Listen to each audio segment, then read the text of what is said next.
All right, so get this. We're diving into the lost history of Earth in the Dune universe today. Oh, wow. You know, most Dune fans, they kind of fixate on Arrakis and the spice, right? Yeah. But you sent in this awesome YouTube video essay, and it turns out Earth's story is actually way more complex than, like, anyone would think. It really is. We're talking thousands of years, empires rising and falling, and a connection to the Dune timeline. Oh, wow. That might surprise even hardcore fans, so... Yeah, that's really cool. To make sure we're all on the same page, let's just like really quickly lay out the Dune timeline. Okay. It's all measured in BG, which stands for Before Guild. Right. Yeah. Okay, so the Dune Encyclopedia mentions that the first human empire was actually founded on Earth. And get this, it was by Alexander the Great. Wow. Around 16,500 BG. Really? That's 300 BC in our time.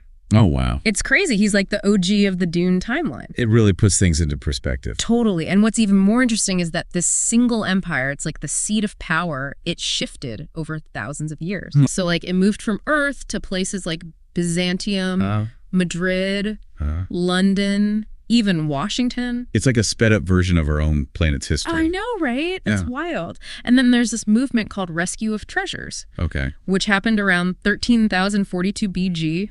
Roughly 2798 AD for us. Can you imagine being an archaeologist on that dig? Oh, man, that would be something else. They were saving priceless art and artifacts from a devastated Earth. Wow. It makes you wonder, like, what could be so important that people would risk their lives to save it? It's really powerful. You know, it shows how important art and culture and history are. Right. Even with a planet falling apart, they wanted to save it. I know. And then after all that, Earth was reseeded with life and they turned it into a giant national park. What? Yeah. It's a huge shift. That's amazing. And it kind of shows how humanity's relationship with the planet was changing even as they were like expanding across the galaxy. Yeah, for sure. Now, about the Butlerian Jihad. Okay. This YouTube video you sent, it really gets into like the nitty gritty of it. And it uses a lot from the prequels by Brian Herbert and Kevin J. Anderson. Okay. I know there's some debate about whether those are like, you know, canon or not. Right. But they offer a really interesting look at the whole era. That's and how they describe the rise of the thinking machines is like super relevant to today. How so? Well, think about it like those cyborgs. The Cynics. Yeah. They were basically looking for meaning in a super stagnant old empire. It's almost like they're reflecting our fears about technology, you know? Oh, I see what you mean. Like that fear that we're going to lose control and become like slaves to our own creations. Yeah. And then there's Omnius, the leader of the thinking machines. Yeah. He enslaves humanity and basically throws the whole galaxy into chaos. It's the classic story of hubris. Totally. Like, be careful what you wish for, taken to a whole other level. But this YouTube video, it also connects that whole grand narrative to, like, human stories. Okay. Like Serena Butler and her son. Oh, yeah. And their deaths, they basically become the catalyst for the whole Butlerian Jihad. Right. It's not just a personal tragedy. It, like, sparks a rebellion. Yeah, across the galaxy. That's powerful. And then it gets even more interesting when you think about what this means for the themes in Dune. Okay. We see humanity even way back then dealing with oppression and resistance and fighting for freedom. It's all woven into the Dune universe from the very beginning. I know, it's wild. And speaking of beginnings, this is where the Atreides family comes in. So Vorian Atreides, right? Yeah. Ancestor of the Atreides family we know and love. He was the one who rescued the remaining humans from Earth during the Jihad. Wow, really? Yeah, it's crazy, right? It's like this unexpected link between ancient history and the characters we know. It shows how connected everything is. Totally. But then things take a dark turn with the nuclear attack on Earth. Oh, yeah. It makes it uninhabitable and kind of marks a turning point in human history. It's scary to think about what they had to do to break free from the machines. I know, and the consequences were huge. Like what? We see a tech regression across the whole galaxy. Wow. The rise of all these spiritual practices. It's like humanity had to hit the reset button. Yeah, like rediscover what it meant to be human without relying on machines. Right, and that sets the stage for all the groups and practices that we see later on. It makes you think about how even advanced societies can just collapse. Yeah, it really does. And sometimes you need destruction for rebirth. That's a theme that runs through the whole Dune saga. I know, right? Like the rise and fall of empires and the resilience of the human spirit. Yeah, it's incredible. Now that's what I call a depth dive. For sure. And we've only just started. I know. It's exciting. Okay, but before we get too far ahead, let's take a minute to appreciate how rich Earth's story is. Yeah. I mean, it went from being the birthplace of humanity to the center of this giant empire, Right. only to be ravaged by war and forgotten. It's a powerful reminder that even the most powerful civilizations aren't immune to history. Yeah, it really makes you think about how fragile power is and how the past always leaves its mark. Totally. And speaking of legacies, let's talk about this mystery surrounding Old Earth. Okay. This is mentioned in the source material around 2800 AG, which is roughly 19,000 years in our future. Wow. We don't actually know for sure if this Old Earth is the same Earth that we've been talking about. Oh, why? Yeah, or a completely different planet with the same name. Really? It's like Frank Herbert threw in a little puzzle for us to solve. That's cool. I know, and it has some pretty big implications. Like what? Well, if it is the original Earth, how did it get repopulated? Right. What happened to its connection to the wider empire? And if it's a different planet, why the same name? Yeah. Was it intentional or just a coincidence? It's really intriguing. I know. What do you think? I don't know. Is it the same Earth or something else entirely? The source material gets a little vague there. I know, right? But that's part of what makes it so cool. Yeah, you're right. It lets us fill in the gaps ourselves. It's all up for interpretation. And there's this added wrinkle that Old Earth was ruled by House Carino. Okay. And its deserts were home to the Zensuni, who are like the ancestors of the Fremen from Arrakis. Oh, wow. It's like a parallel evolution Yeah. with a group adapting to this harsh desert environment, just like on Arrakis. Right. And then Emperor Elrond the Vith, he ordered colonists from Old Earth to populate Arrakis. So there's a direct connection. Yeah. It's like an echo of Earth's past, shaping the destiny of Arrakis and the Fremen. It's fascinating how history, even when it's forgotten, can still have an impact. So we've covered a lot of ground. Yeah. From Alexander the Great to the Butlerian Jihad. Yeah. From rescue of treasures to the mystery of Old Earth. It's amazing how much history is packed into just one planet. It is, and we've only just begun to unpack it. I can't wait to dive deeper. Okay, so let's take a break here. And we'll pick up the conversation in part 2, where we'll really get into the significance of Earth's history and how it connects to the bigger themes that make Dune so timeless. Sounds good. Stay tuned. I will. So we've established that Earth has like a seriously wild backstory in the Dune universe. It really does. But what I'm curious about is like, what can we learn from all of this? Oh, that's a great question. It's not just about names and dates. No, definitely not. There's got to be some deeper meaning here. Absolutely. Earth's story, even though it's, kind of fragmented and often overlooked, it offers a lot of insights into the human condition. Okay, I like where you're going with this. Yeah. So, like, what are some of the specific lessons we can take away from Earth's rise and fall? Well, for starters, Earth's journey from this vibrant planet to a desolate wasteland reminds us that even the most advanced civilizations can collapse. Right. The Butlerian Jihad, with its, horrific depiction of machine dominance, is like a warning about technology. Oh, yeah, definitely. About the dangers of unchecked advancement. Yeah. That's a theme in a lot of sci-fi, but Dune really takes it to another level. It does. It's not just robots turning evil. It's about how technology can erode our humanity. Yeah, our values and our connection to the natural world. Exactly. And the fact that the Butlerian Jihad was triggered by this desire for control, for efficiency, for a supposedly better way of life, right? That makes it super relevant to us today. Oh, for sure. We're constantly seeking progress, but at what cost? Right. Exactly. It's like that saying, pave paradise and put up a parking lot. We're so focused on making things easier and faster and more convenient that we forget about the bigger picture. The long-term consequences. And Earth's fate is a stark reminder of those consequences. It is. It's a reminder that progress without ethics, ambition without compassion, that can lead to destruction. Definitely. So it's not about rejecting technology altogether, right? No. It's about finding that balance. Using it wisely. Thoughtfully and with an awareness of the pitfalls. I think that's one of the key takeaways from Earth's story. Okay. It's not a condemnation of technology. It's a call for mindful innovation, for progress that serves humanity. Right, and that ties into another major theme, the cyclical nature of power. Yeah. We see it over and over in Dune. Earth's history is a prime example. Empires rise, they flourish, they get corrupt, and they fall.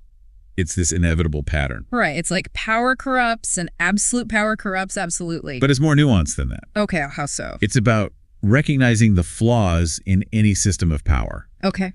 And the need for vigilance and adaptation and renewal. And Earth's story shows the danger of clinging to old ways of thinking. Of getting too comfortable with the status quo. Right, like the old empire. Yeah, despite all its advancements, it became stagnant and inflexible. Unable to adapt. Exactly.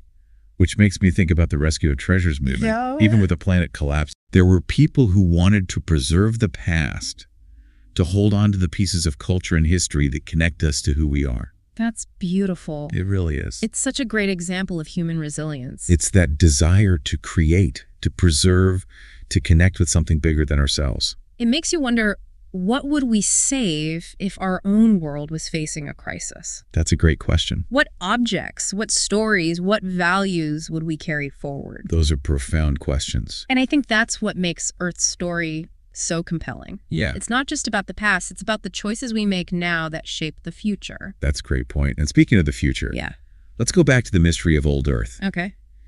In the later Dune timeline, do you think it's possible that this planet represents a second chance for humanity? A chance to learn from the mistakes and create a better future. Exactly. I like that idea. It is a fascinating possibility. It gives me hope. Me too. Even with all the darkness in Dune, there's this glimmer of possibility that maybe we can break the cycle and create something better. I think that's one of the most powerful messages we can take from Earth's story. What is it? It's a message of hope, of resilience, of the enduring power of the human spirit. To adapt, to overcome, to find a way forward. Exactly. All this talk about empires and technology and the fate of humanity has got me thinking. It's a lot to take in. It's incredible how one planet's story can raise so many questions about our own place in the universe. It's the power of storytelling. Right. How even fictional worlds can challenge our assumptions and make us think more deeply about the choices we make. Absolutely. And, you know, there's one more element of Earth's legacy we haven't really talked about. What's that? The Orange Catholic Bible. Oh, yeah. The text that forbids the creation of machines in the likeness of a human mind. It's a fascinating artifact written on Earth right before the Butlerian Jihad. Yeah. It shows the trauma of that era, the fear of technology that's ingrained in human culture. It's like a scar on humanity's memory. A reminder of what happens when ambition goes unchecked. But it's also a testament to the power of faith and spirituality. Of finding meaning beyond the material world.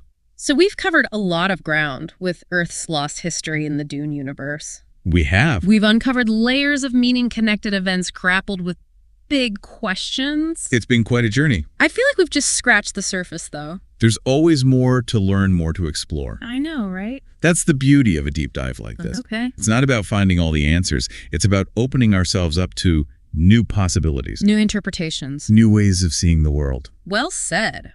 I'm ready to dive into the third and final part of this deep dive. Me too. Let's wrap up our exploration of Earth's legacy. Okay. And see what final insights we can get from this journey. Sounds good. Okay, so we've talked about Earth's rise and fall, the Butlerian Jihad, even that whole mystery of old Earth. Right. But what does it all mean? Why should we care about a planet that's like basically a footnote in Dune? That's a great question. And I think the answer is how it connects to our own experiences. Okay, tell me more.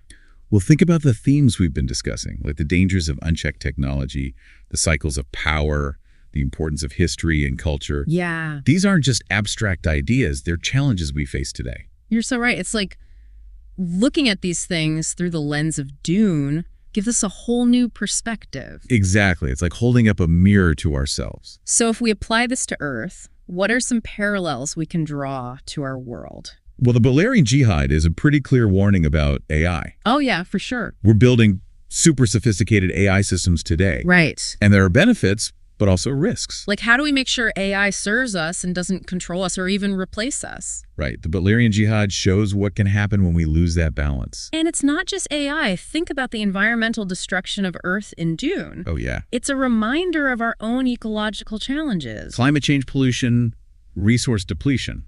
We're pushing our planet to its limits. And we need to find a more sustainable way forward. It's kind of scary, but I guess that's the point, right? Maybe. Science fiction can help us imagine the best and worst futures. And hopefully inspire us to make better choices today. And the Rescue of Treasures movement is a great example of that. Oh, yeah. How so? Even with the planet falling apart, people wanted to save their history, their art, their culture. It shows that even in the darkest times, there's still hope, resilience, beauty. Those artifacts weren't just objects. No. They were symbols of creativity and the human spirit. That's something we should never forget.